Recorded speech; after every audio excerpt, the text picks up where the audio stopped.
Prêt pour l'impact, c'est la question que je pose chaque jour à une personnalité qui compte dans notre économie et je reçois aujourd'hui Hélène Valade. Bonjour, bienvenue. Bonjour. Heureux de vous retrouver dans cette émission. Vous êtes la directrice développement environnement de LVMH. Tiens, le mot impact, quel sens vous lui donnez au quotidien dans votre activité, plus généralement dans la stratégie d'un géant du luxe comme LVMH? Il devient stratégique ce mot parce que impact, ça veut dire impact potentiellement négatif sur l'environnement, mais ça veut dire aussi impact positif. Donc derrière, c'est des stratégies à la fois de réduction de ces impacts et de valorisation de l'impact positif. Et ça nous renvoie vers des solutions d'agriculture régénératrice, impact positif, ou d'économie circulaire. Mais avant tout ça, la responsabilité, c'est de réduire l'ensemble des impacts possibles en termes d'impact sur la biodiversité, pollution éventuellement, impact sur les sols, etc., etc. Voilà, donc il y a vraiment toujours les deux aspects. Alors ça rejoint la responsabilité sociale, sociétale et environnementale. C'est quoi pour LVMH? C'est un levier de performance? Est-ce qu'on peut dire ça comme ça? Est-ce que c'est pas le meilleur moyen de donner sa bonne place à la RSE dans une entreprise? Oui, je pense que là aussi, c'est les deux. C'est-à-dire, c'est gestion des risques pour le business liés aux conséquences du réchauffement climatique. En l'occurrence, pour LVMH, essentiellement sur sa chaîne d'approvisionnement, enfin ses chaînes d'approvisionnement d'ailleurs.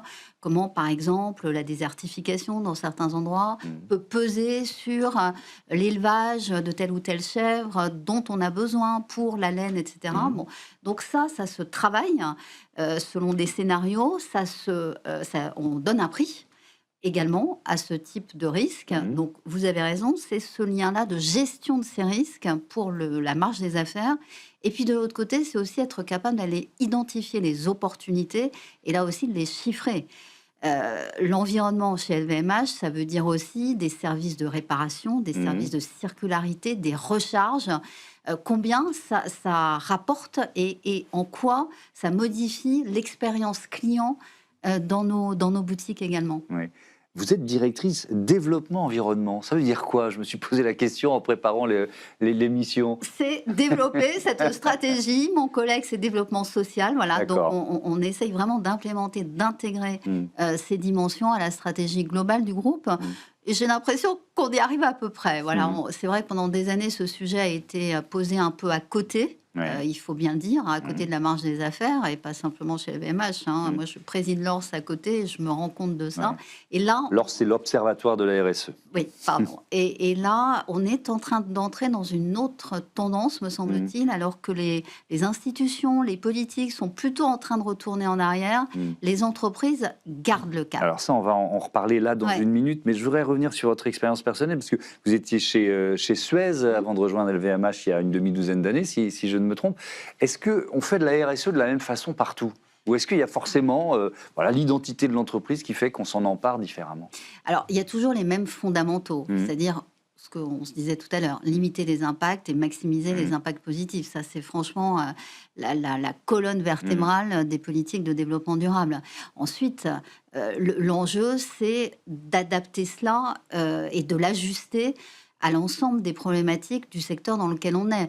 Donc, en effet, les métiers de Suez étaient très organisés, et le sont toujours d'ailleurs, autour de l'économie circulaire et de la protection de la ressource en eau. Ce que je retrouve totalement à LVMH, avec en plus l'ensemble des chaînes d'approvisionnement. Oui, on a des vignobles pour l'activité vin et spiritueux. Comment on fait en sorte que ces vignobles deviennent de plus en plus à impact positif, pour reprendre votre terme? Parfums et cosmétiques, c'est pareil.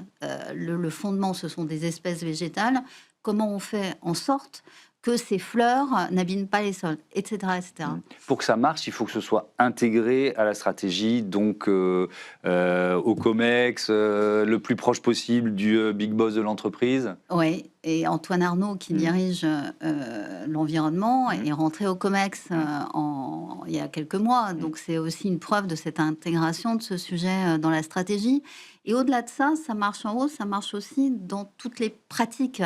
Et que l'on constate là, qui est d'ailleurs, je trouve, assez intéressant, peut-être un peu moins sexy, mais très intéressant quand même, c'est la manière dont ces sujets ont pénétré les métiers. Et là, de ce point de vue-là, il n'y aura pas de retour en arrière. Quelques exemples. Pour des ateliers, par exemple, de production de laine, ça a besoin d'eau pour marcher. Bon. on a installé des récupérateurs d'eau usée que l'on traite et que l'on réintègre dans... Voilà, exactement. C'est une boucle fermée. Une boucle fermée. On ne va pas revenir en arrière là-dessus. Vous voyez, ça, et ça ne viendrait pas à l'idée de changer ce type de gestes, de pratiques, de métiers. De la même façon, dans une autre de nos marques, chez Louis Vuitton, quand on va visiter les centres logistiques, c'est-à-dire là où on emmagasine les produits avant qu'ils partent, vous savez, peut-être que vous avez visité ça, ils sont entourés généralement de plastique pour les protéger. Bon. On a, pardonnez-moi l'expression, viré le plastique. Donc c'est du craft, c'est des choses dont l'impact environnemental est beaucoup moins fort, mais c'est systématique. Il ne nous reviendrait pas à l'idée de se dire, bon... On va revenir au bon vieux plastique. Ouais, voilà. Donc c'est en effet ces stratégies globales, mais aussi pénétration dans l'ensemble des métiers. Alors vous nous l'avez dit, vous êtes également président de l'Observatoire de la RSE, l'ORS. Lors de vos vœux en janvier dernier, vous disiez ceci: malgré un contexte économique sous tension, le volontarisme des entreprises reste puissant. On assiste à la fin d'une RSE incantatoire, parfois déconnectée du réel. L'ambition demeure, construire une RSE de progrès qui rassemble plutôt qu'elle n'oppose.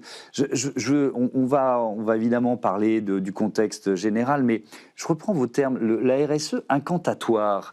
Vous l'avez vécu d'une certaine façon? Parce que moi, j'ai parfois eu l'impression d'avoir des interlocuteurs qui étaient un peu dans ces grands principes, et puis si on creusait un peu, on ne voyait pas les actes, quoi. C'est ça. Il y a une quinzaine d'années, il y avait cette nécessité d'être extrêmement militant, d'être très activiste sur ce sujet. Donc ça correspondait à une période.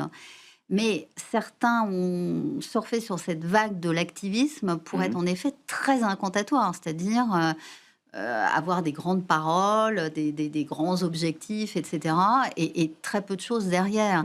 Et donc cette incantation, puis aussi cette façon de dire « fais pas ci, fais pas ça », me semble être passée de mode, si je puis dire, parce qu'elle n'a pas été au fond efficiente. Et je pense que ces sujets ne sont pas là pour donner des ordres, mais pour embarquer, mobiliser et trouver des solutions, en fait. Alors, et c'est ce que vous dites, une RSE qui rassemble plutôt qu'elle n'oppose. Sauf que les enjeux environnementaux, ce sont aussi des enjeux politiques. On le voit à chaque campagne électorale, et on l'a vu là aux élections municipales, dans des villes qui étaient dirigées par des maires écologistes, par exemple, qui étaient ciblées pour certaines de leurs politiques, et notamment par d'autres camps. C'est compliqué de faire une RSE qui rassemble plutôt qu'elle n'oppose, finalement? Alors, une RSE qui rassemble sur le fondamental, c'est-à-dire la RSE, le développement durable, c'est aussi nécessaire dans les politiques publiques ou dans les politiques municipales que l'éducation. Ouais. Ce sont des enjeux qui sont installés, qui sont du régalien, si je puis dire. En revanche, les solutions, que ce soit en matière d'éducation ou en matière de durabilité, elles peuvent en effet créer du débat. Les solutions, tout le monde n'est pas d'accord. Ce que je voulais dire, c'est du manichéisme au sens, il faut retrouver un peu le sens de la nuance.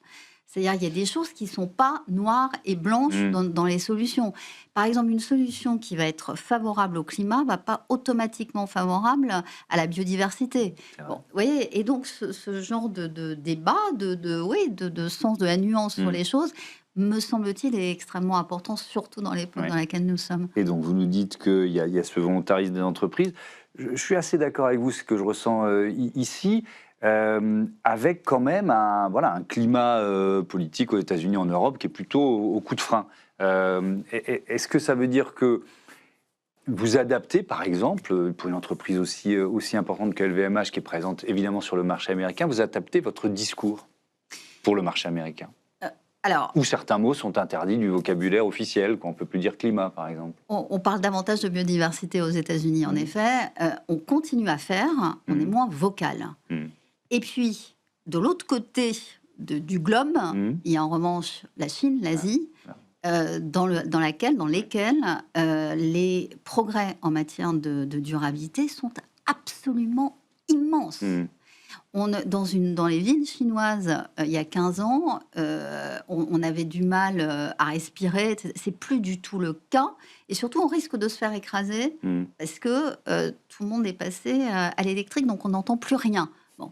Donc, on dit souvent, on regarde tout ça avec un petit peu de condescendance. En fait, il se passe des choses qui sont absolument incroyables. Et d'ailleurs, en termes de géopolitique et de stratégie mondiale, on peut dire d'une certaine manière que sur la durabilité, c'est plutôt le soft power asiatique qui est en train d'être prégnant. Donc, vous voyez, donc c'est pour ça que dans cet univers aussi complexe, il faut rester, j'ai envie de dire, droit dans ses escarpins, c'est-à-dire continuer fermement le même cap environnemental. Parce qu'entre nous soit dit, le climat n'est pas sur pause. Donc, les institutionnels peuvent dire c'est une évidence. Et d'ailleurs, le risque climatique dont vous parliez tout à l'heure, les entreprises, elles le voient bien. Complètement. Elles le vivent. Et elles le concrètement maintenant, absolument. Ouais.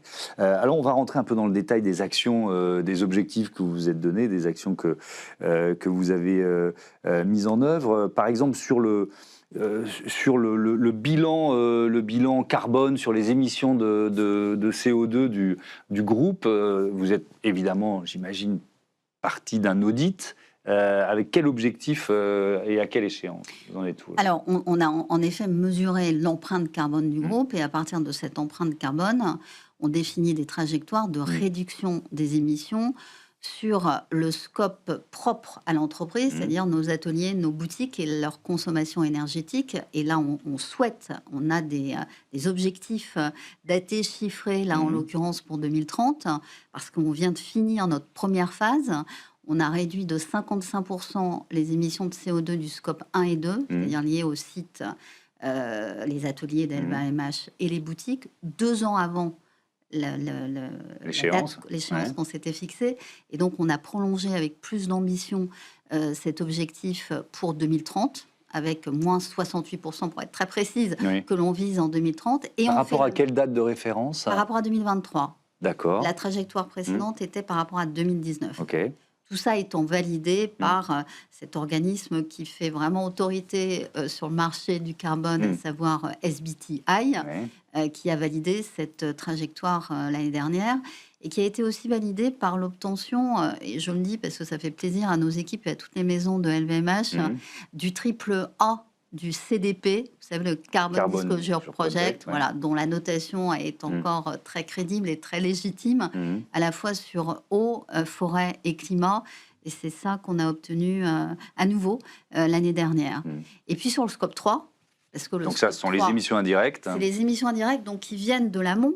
Par exemple, quand on extrait des choses, on produit du CO2 quand on les fabrique également, et en aval, quand on les transporte, tout ça émet du CO2, c'est ce qu'on appelle le scope 3, ce qui revient d'ailleurs à s'occuper de nos fournisseurs, puisque ce sont eux, ce scope 3, et là aussi, nous avons des objectifs en absolu d'ici 2030. C'est forcément plus long parce que ce sont d'autres entreprises qu'il faut parfois les convaincre, il faut les intégrer à la stratégie. Oui, c'est forcément plus complexe, en effet, parce que d'abord, les sources d'émissions sont extrêmement différentes. Donc, transport, il faut s'occuper du transport, les matières premières également.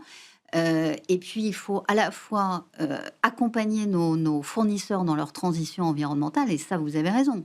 Ça prend du temps. Voilà, passer, je ne sais pas moi, à un four électrique pour nos sous-traitants en matière de verre. Vous voyez, c'est des choses comme ça. Donc, ça s'accompagne. Passer à l'agriculture régénératrice dans nos filières d'approvisionnement sur la betterave dont on a besoin pour l'alcool de nos parfums, par exemple. Tout ça, en effet, ça prend un peu plus de temps. Mais en même temps, c'est très, comment dirais-je, embarquant, parce que ce sont des choses dont on voit les résultats de manière concrète au bout de 3-4 ans. On va parler d'économie circulaire, de seconde main. C'est la question que Aymeric Deschamps, qui était à votre place la semaine dernière, le directeur général, le cofondateur de Foam, a choisi de vous poser. On l'écoute. Bonjour Hélène. La question que je voulais vous poser aujourd'hui, c'est qu'évidemment, je pense que chez LVMH, vous n'échappez pas aux observations comme quoi le marché de la seconde main est en très forte croissance. Et aujourd'hui, le contexte économique et les études récentes ont montré qu'une partie de la clientèle aspirationnelle des marques avait parfois un petit peu déserté. Est-ce que pour vous, la seconde main peut être un moyen intéressant de recapter cette clientèle, et quelle est la position ou la vision du groupe LVMH sur ces sujets. Déjà, est-ce que vous avez créé... Enfin, comment je peux poser la question? Est-ce que vous laissiez la seconde main à d'autres et est-ce que vous avez dit, mais non, il faut qu'on la réintègre? Alors, en fait, le but qu'on poursuit, c'est de faire attention aux ressources naturelles. Ouais. Bon. Qu'est-ce qui permet le plus de faire attention à ces ressources, c'est-à-dire de moins en consommer, et quand on prend des ressources naturelles, de faire en sorte de les rendre d'une manière ou d'une autre, donc de faire du régénératif. Bon. Et on s'est rendu compte qu'il y avait deux choses qui comptaient énormément, c'est l'éco-conception de nos produits, c'est-à-dire je mets du recyclé dans la fabrication de mes produits, par exemple, et en bout de chaîne, si je puis dire, la réparation et les services de circularité. Parce que la spécificité des produits de LVMH, c'est justement qu'ils sont de haute qualité. C'est ça qui fait la définition du luxe. Donc, comment je peux pousser cette qualité si loin que je peux donner à ces produits une seconde vie, voire une troisième vie? Bon, ça ne nous arrive pas de jeter des sacs qu'on achète dans les boutiques de LVMH. Donc, comment je peux, je ne sais pas moi, les customiser un petit peu, les adapter, etc., les réparer aussi, de manière à ce qu'on puisse les transmettre très très loin de génération en génération. Donc, nous, on ne parle pas de seconde main, on parle de seconde vie, et on développe ces services de réparation un peu partout dans le monde, y compris en la rendant visible, c'est-à-dire dans les boutiques. Parce que, et je suis d'accord complètement avec Julien, mais il y a dans les clients du luxe, et notamment dans cette clientèle aspirationnelle, la volonté d'avoir une expérience client. Et donc, c'est ça un peu la révolution aussi qui est en train de se passer chez LVMH, c'est que les boutiques sont en train de devenir autre chose que seulement des lieux d'achat, si je puis dire, mais aussi des lieux un peu de rêve, de culture. On fait de plus en plus d'expositions dans nos boutiques et de gastronomie. Il y a, autant chez Dior que chez Louis Vuitton, des cafés extraordinaires, voire des restaurants dans les boutiques. Donc ça devient autre chose. Et je pense que c'est cette expérience-là qui est un peu la marque de LVMH aujourd'hui. Et la seconde vie a un vrai impact à la fois sur la consommation, la consommation des ressources, les émissions de CO2, mais également sur des revenus additionnels. Je me permets juste de citer ce chiffre parce qu'on en est très fiers. En 2025, ces services circulaires dont je vous parle, y compris la recharge, ont généré 500 millions d'euros de revenus additionnels. C'est plutôt un très très bon début pour de la circularité à l'intérieur de notre groupe. Quelques chiffres concernant le groupe LVMH. 75 maisons d'exception fédérées par LVMH, plus de 211 000 collaborateurs, près de 40 000 en France, plus de 80 milliards d'euros de ventes réalisées en 2025, plus de 6 200, près de 6 300 boutiques dans le monde. Sur ces maisons d'exception, on va parler un peu de social, de conditions de travail.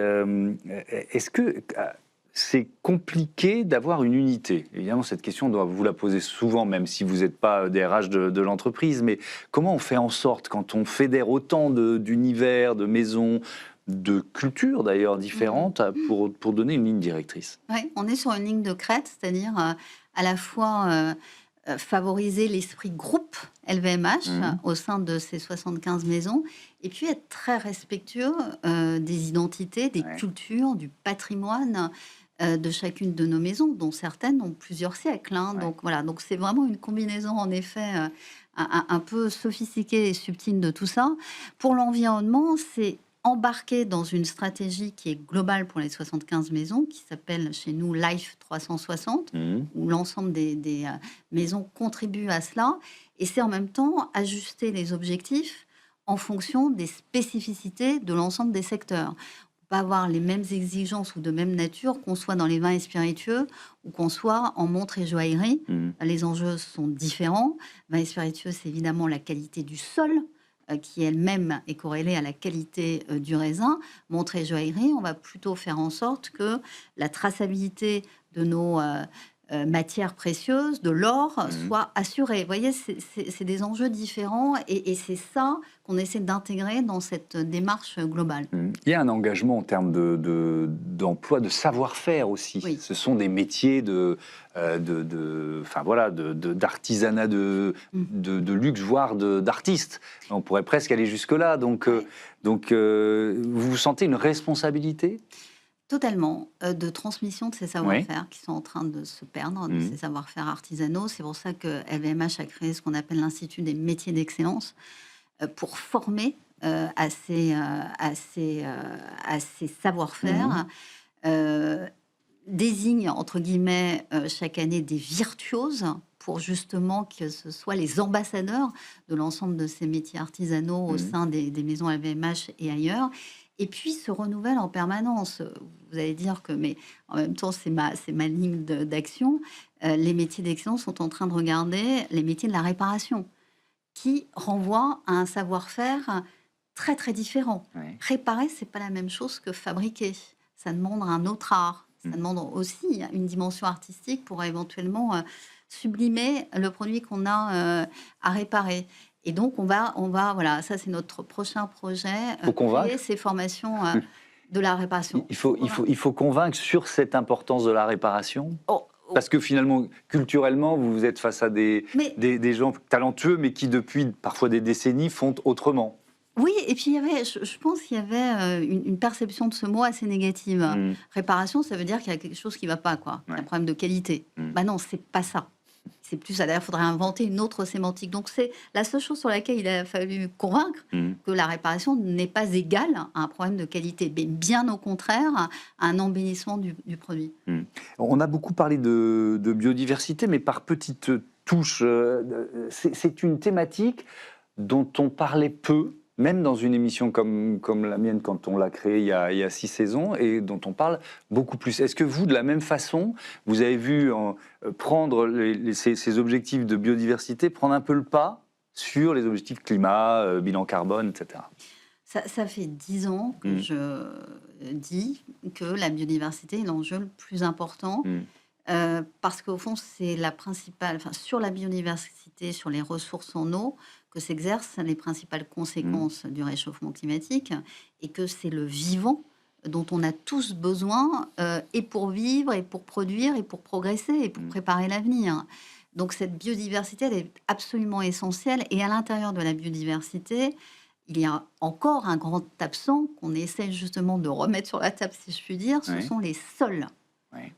Parce qu'un sol de qualité, c'est un sol qui est capable de retenir l'eau. Et je vous assure que lorsqu'il y a eu les inondations, notamment de décembre 2025 dans le sud de la France, dans un certain nombre de vignobles de rosée, on voyait très bien les vignobles qui étaient passés en agriculture régénératrice, notamment chez Galoupet, qui est une maison de LVMH, où le vignoble n'était pas inondé. Alors, évidemment, il y avait un peu d'eau, il y avait une petite flaque d'eau, mais il n'y avait pas d'inondation. Donc ça veut dire que le sol perméable a capté l'eau et ça va servir quand il y aura un peu de sécheresse. Et que juste attenant à ce vignoble, d'autres parcelles en traditionnel, totalement inondées. Donc vous voyez, l'agriculture régénératrice, ça sert. La qualité du sol, elle est essentielle pour ça. Elle est essentielle pour capter le carbone. Et ça, on est capable de le mesurer, soit en faisant d'ailleurs des analyses de sol, soit par du satellite. On sait combien le sol capte de carbone, et évidemment pour la biodiversité à l'intérieur du sol. Les vers étant probablement l'ambassadeur le plus important. Le lombric, mettons en avant les lombrics. Mais on va continuer de parler peut-être de l'accompagnement des agriculteurs, comment les inciter, les aider à passer et à rester dans une agriculture régénérative. Mais sur les métriques, parce que peut-être que l'une des difficultés de la biodiversité, c'est qu'elle était justement plus difficile à calculer que le CO2 et le bilan carbone. Est-ce que c'est de moins en moins vrai ? Vous avez raison. On a fait un peu l'erreur collective de vouloir absolument trouver un seul indicateur, une seule mesure, comme on avait pour le carbone. Le carbone dans la tonne de CO2, parfait. La biodiversité, on voulait trouver l'équivalent. Et on a été vraiment très nombreux à essayer de chercher les chercheurs, les scientifiques, bien sûr également. Et puis, juste au moment où on s'est dit, mais on est en train de faire fausse route, acceptons l'évidence. La biodiversité, elle est liée à un territoire. Elle ne peut pas être égale partout. C'est pas possible. C'est une combinaison d'un climat, justement, et d'un sol. Donc, acceptons des batteries d'indicateurs liées à des milieux différents. Et donc, c'est la voie que prennent la plupart des scientifiques maintenant, de classifier les milieux dans le monde, milieux humides, voilà. Et pour ces milieux, proposer des indicateurs de mesure de la biodiversité. Faire basculer un vignoble en agriculture régénérative, c'est long ? C'est long. Ça prend 3-4 ans. Ouais, ça prend 3-4 ans et on voit des résultats au bout de 2 ans. Donc, c'est extraordinaire. C'est pas comme le climat, pardon, mais on voit des courbes qui baissent ou qui augmentent sur des tableurs Excel. C'est pas très visible. Bon. Mais donc, on a besoin de visibilité positive pour embarquer tout le monde. Quand on va visiter des champs de coton qui sont passés au régénératif ou qu'on va chez Galoupet, comme je vous expliquais tout à l'heure, c'est vraiment très agréable à voir parce que ça montre que c'est utile, qu'on fait des choses utiles et qui servent. Merci beaucoup, Hélène Valade, et à bientôt sur Be Smart for Change. On passe tout de suite à notre rubrique Startup.